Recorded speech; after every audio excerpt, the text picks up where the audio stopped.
Hello, this is the Talking Michigan Transportation Podcast. I'm your host, Jeff Cranston. So just about anyone listening to this podcast knows the fuel tax has long been the preferred method of funding road building and repair. That's been the case in Michigan for a century, with fees for registering vehicles also contributing to the funding pool. As a recent study on mileage-based user fees observes, the gas tax was a benefits tax based on the user's pay, user's benefit principle, meaning the tax is paid in proportion to the benefits received. Someone who drives a lot receives more benefit from the roads than someone who drives less frequently. People who drive more also put more stress on the pavement. The study, completed by the Reason Foundation and the Michigan-based Mackinac Center, provides an outline for how to rethink road funding in light of diminishing returns from fuel taxes as fuel economy improves and major automakers shift to building more electric vehicles. Today, I'll be speaking with a couple people who have researched this for a long time. First, Baruch Feigenbaum, Senior Managing Director of Transportation Policy at the Reason Foundation, makes a repeat appearance on the podcast. He was on previously to talk about the study on tolling. Later, I'll talk with Aarne Frobom, a senior policy analyst at MDOT, who has also studied these issues for quite some time. So once again, my first guest is Baruch Feigenbaum, who is the Senior Managing Director of Transportation Policy at the Reason Foundation. Thank you for taking time to be here and talk again about road funding, one of my favorite topics. Well, thank you. And it's great to be on. And yeah, we get really long titles at nonprofits to make us feel better. So. Yeah, I get it. So let's start with, what you're seeing in terms of, I guess, receptiveness to this after, lots of discussion over the years in Michigan and other states about more sustainable funding models, knowing that, what we're doing just isn't going to keep covering things forever. Yeah, so I would say we are seeing what I would describe as a surprisingly positive reaction. I think most folks have been through the discussion. We've had the gas tax for 100 years. We have more electric vehicles. We have more hybrids. Conventional vehicles are getting better fuel efficiency. And of course, with today's gas prices, nobody's exactly rushing out to buy a low fuel efficiency vehicle. So we need to do something that's a little bit different. And so we've talked a little bit about tolling, but these mileage-based user fees is really, we think, sort of the gold standard of the user pay, user benefit model. And in some talks we've had with officials in Michigan, we've gotten a pretty positive reaction so far. So one of the things I get, I think the misconception is that electric vehicles might do less damage to the roads because people think that they're lighter when for the most part, in fact, they're not, at least when you're talking about passenger vehicles. And so the thinking goes, sure, they're not paying the gas taxes, but they're not doing as much damage. So how do you talk about that? Yeah, and the electric vehicles is a great question, and it's challenging. But basically what we found and what we try to convey is that all light-duty vehicles, non-tractor trailers, so to speak, do about the same amount of damage, wear and tear on the road. So there's really no difference between an electric vehicle and a combustion engine-powered vehicle. There's really no difference between an automobile and a truck, a Ford F-150, say. And so we explain that basically electric vehicles need to pay what we like to call their fair share. If they're using the road, they should pay for it. And the challenge is some states have implemented an electric vehicle fee, be it $75, $100, $150. The problem is that has no relationship to how much an individual driver uses the road. One electric vehicle driver may drive 5,000 miles per year. Another may drive 20,000 miles, but they're paying the same fee. And so one of the things that we think a mileage-based user fee does is really provides a fair method for all drivers of all vehicles, electric powered and combustion engine powered, to pay what is their fair share in road usage fees. Yeah, Michigan's a good example of that. When the 2015 funding package came through that raised the fuel tax a little, raised registration fees a little, it tacked on a surcharge for electric vehicles. It was very arbitrary, and it was basically done just as a nod to people who were opposed to otherwise voting for it unless they thought that there was some surcharge on electric vehicles, but it really wasn't based on anything, as you point out. So in what you would propose, I guess, in your ideal world, in your study, you would see a situation where this would be subject to periodic increases when justified by increased operating and capital costs, like a public process similar to the rate making process for utilities, which is something, I've often wondered why we didn't always fund roads like we do public utilities and not ask the legislature to keep the lights on. And, Michigan has a public service commission. Every state has some version of that sets utility rates. So what do you think about that? Yeah, I think there's a couple of different models.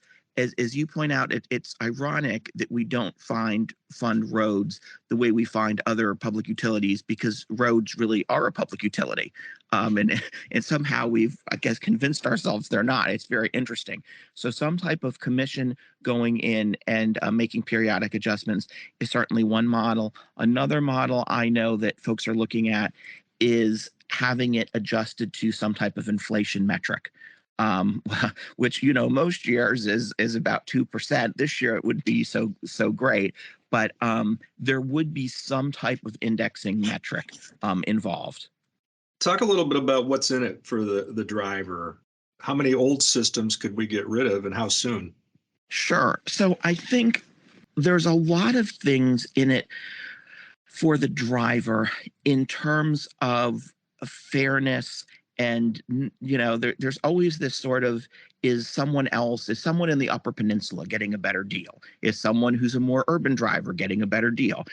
And I think this brings an element of fairness to it. One thing I like to mention is that in in pilot programs in other states, and I do want to get to pilot programs in a minute, the rural folks have tended to pay less than they have in gas taxes. And that is because they tend to drive the more trucks, more fuel inefficient vehicles. And so they actually tended to be the biggest winners. There's a misconception that more rural drivers would be losers because they tend to drive further. And that is not what we've seen at all. In fact, we've seen the opposite.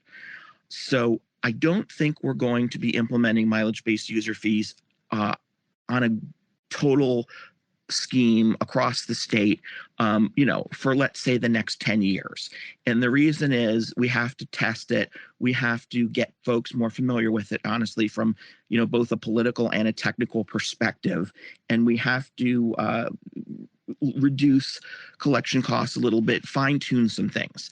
But that gives Michigan an excellent opportunity to conduct a pilot. And there is federal funding available to conduct a state pilots. Requires only a 20% state match. And Michigan can look at a variety of different topics if they wanted to look at different geographic issues in terms of differences in rural and urban areas. If they wanted to look at certain technology issues, they wanted to look at privacy issues. So the first step really is a pilot. And then that would transition to a more permanent program that was probably open to some drivers but not required, to eventually a permanent system that was for all drivers, although there would be some different methods of collecting and reporting the data. I guess going to that what's in it for me question, as you know, a lot of the pushback to anything that involves, paying more for transportation is the sense among fiscal conservatives that you're raising taxes, you're raising fees, whatever, you're asking people to pay more for government. And you come from a nonprofit that is a free market advocacy organization, and it seems to me like you guys would have credibility with them if you're saying, look, this is not about raising taxes or contributing to government waste. This is just about getting the purest form possible for people who use the roads to pay for the roads. Why do you think that's so difficult to get through? Well, I think any type of new revenue mechanism is scary. And I think there's been past instances of when there was a new revenue mechanism introduced that turned out to be a little bit more of a money grab than a change in policy. And so that's why I think it's really important that this goes in as a revenue neutral proposal that's similar to what Michigan residents are paying right now in the gas tax. Now, I will say that depending on how this is implemented, in our report, we talked about implementing it as a tolling system on interstates and other freeways in the state. And because interstates and other freeways cost more to maintain than signalized roads or local streets, folks would pay a little bit more there. In that case, that would actually free up some gas tax revenue for local streets. So you would not only be paying about the same amount, but you would actually have better quality pavement, better quality highways. And Michigan roads are pretty rough in terms of their pavement condition. So I think in addition to a more future looking technology, sort of a slow transition to make sure that we're doing this right, there's also going to be improved roadways out there. And I don't know of anyone who doesn't want to see some improved pavement quality. Absolutely. So I guess kind of following up on that, something we've talked about earlier, without a Frank Luntz modeled focus group to talk about words and words that work. Do you find that people are more receptive to a term like mileage-based user fee, which just comes right out and says what it is, a user fee, as opposed to vehicle miles traveled or gas tax or registration fee? I think so, because what we found, so a couple different ways to look at it. What we found, first of all, is people are pretty good at sorting through, spin, shall we call it, and so calling it exactly what it is, mileage-based user fees, people are like, okay, I know what that is. That seems reasonable to me, because we found most taxpayers really are reasonable. They want, maybe want is not the right word, but they're willing to pay what is needed in order to maintain roadways and build new ones where feasible. It's when they feel like they're being shortchanged that they get upset. We like the term mileage-based user fees compared to vehicle miles traveled, because many people believe vehicle miles taxed is what VMT stands for, and taxes have a negative connotation, and they're also not really accurate in this case, because a tax is something that you pay that can be spent everywhere on basically anything, whereas a mileage-based user fee, the fee means that it's actually going to be spent on a specific roadway for a specific purpose. And so in addition to it sounding better, it also is more accurate. One last thing, I will say that some of the Western states have been calling it road usage charges, RUCs.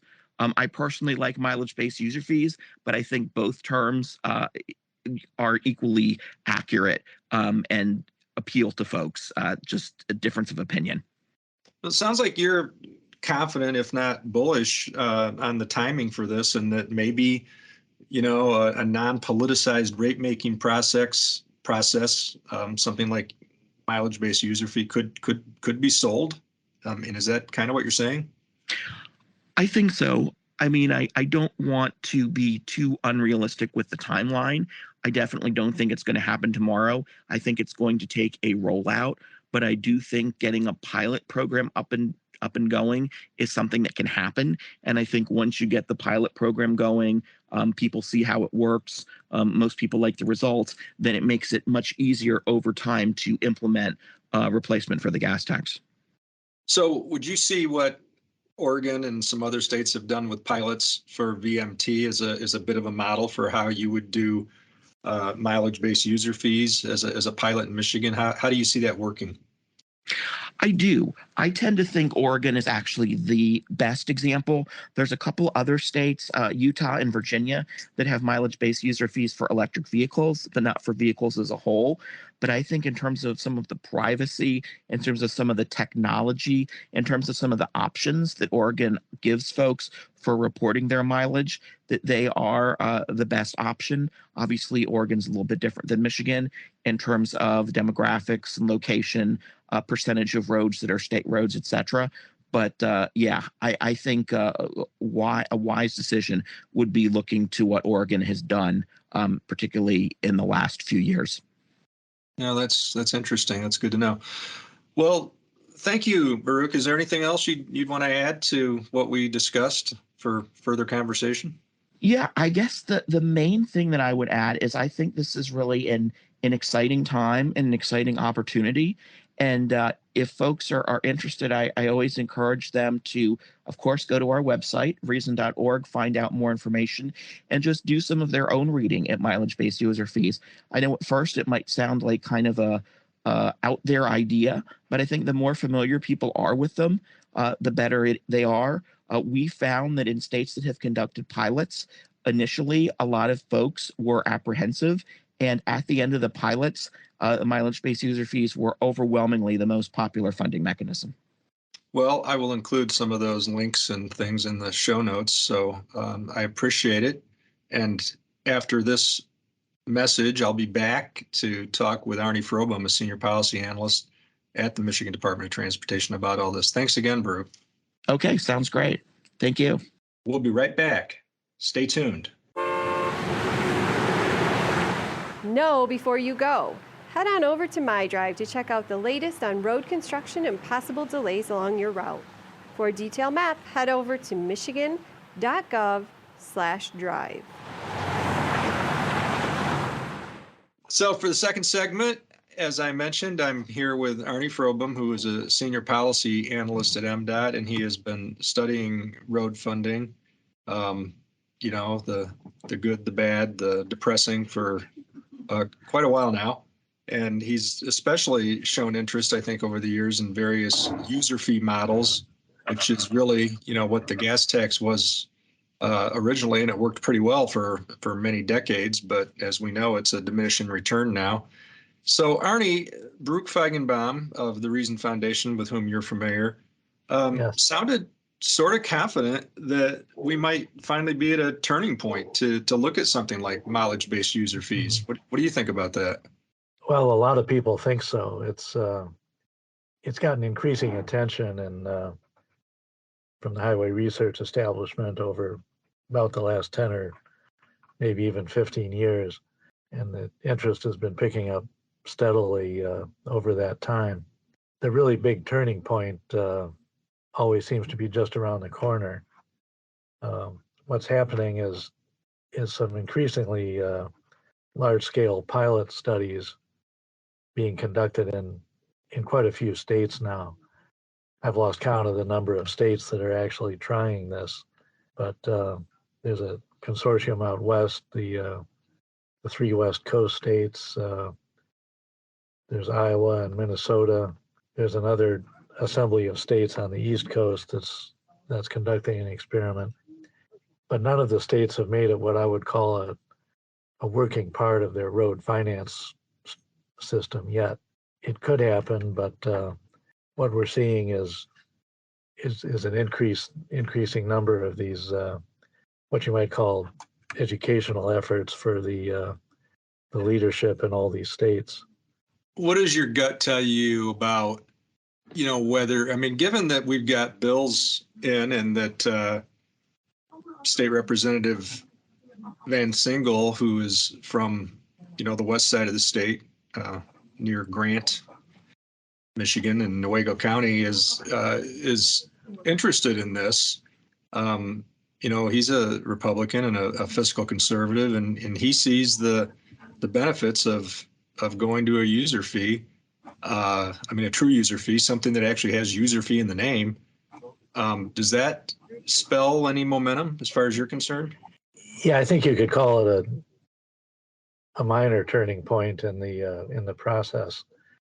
This department has paid attention to this idea really from the start. I guess it's close to 20 years ago now that we participated with 7 other states and the universities of Minnesota and Iowa in the first comprehensive study of using GPS location receivers for road user charging. That was about a 1.5-year project that was conducted by an economist at Iowa and some public policy researchers at the University of Minnesota. And it found that once the GPS satellite system that we're all used to using now, once that became available, it could really revolutionize road user charging or tolling. And ever since then, the interest has just been picking up. When word got out that this department was involved in the multi-state study, there was actually a small legislative rebellion against it. Since then, attitudes are changing very much so nationwide and now in Michigan. So even though it's only in one budget bill so far, I suspect that we'll see additional legislative interest in this in Michigan. So, what about what I've long believed, and it seems to dovetail pretty nicely with the concepts being discussed in this study, that we treat roads, like a public utility because that's what they are. And, in Michigan, we have a public service commission, and other states have other various forms of bodies that regulate utility rates. And, we don't ask the legislature to keep the lights on. So, how do we make that point? The roads are a public utility. Well, as to how to make the point, that's still kind of the big problem. A lot of people have been searching for the way to get that idea across, and it's really that may be the bigger issue, more so even than the electronic road user charging system, because they really have to go together. Without a utility model for charging for road use, it really doesn't matter how the money is collected, whether it comes from the fuel tax or from a per mile tax or tolls. If the fee is not associated with the cost of providing the service, then eventually the enterprise goes broke.